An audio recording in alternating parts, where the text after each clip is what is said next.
My name is Marco. I am 34 years old. I work in an office here in Florence.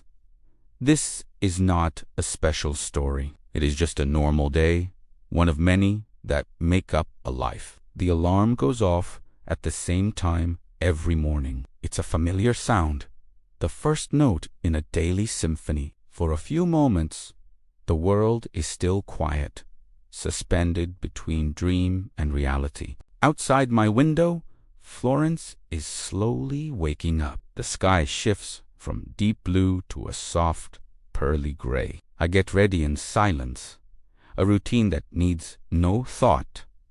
Shirt, watch, keys. Each item a small piece of the day's armor. The first coffee of the day is quick, taken standing at the kitchen counter. Here, coffee is not a choice.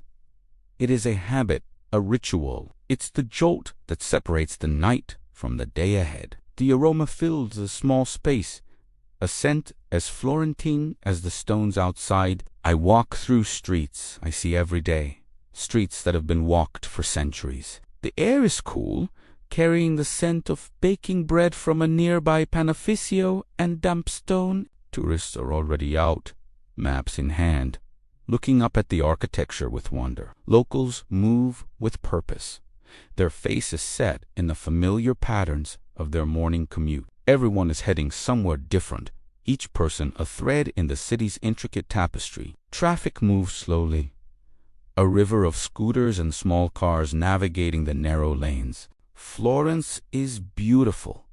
Even when you are in a hurry, you catch glimpses of its shadow falling on a Renaissance facade. The glint of sun on the Arno, the silhouette of the Duomo against the morning sky.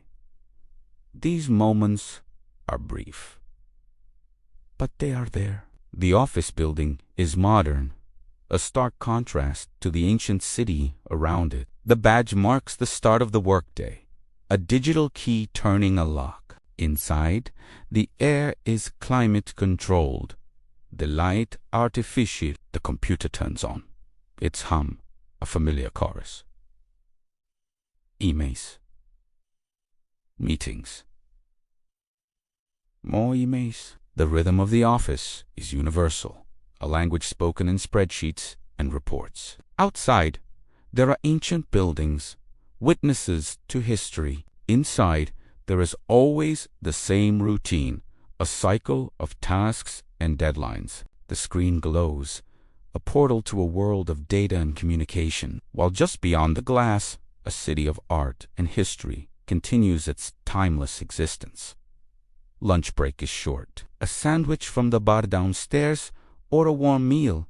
If there's time, it's a brief pause in the day's momentum. A few jokes with colleagues, a conversation about football or the weekend. It is the most human moment of the day, a small island of connection in a sea of work. It does not last long, but it is enough. It's a reminder that we are more than just our job titles, that we share this small pocket of time together. The afternoon always feels slower. The energy of the morning has faded, replaced by a steady, quiet persistence. Light comes in through the windows, tracing slow patterns across the floor. It's a gentler light than the mornings, warmer and more golden. It illuminates the dust motes dancing in the air and reminds you that the world outside is moving at a different pace. Notifications keep arriving, small digital interruptions that pull your focus back to the screen. The clock on the wall never stops,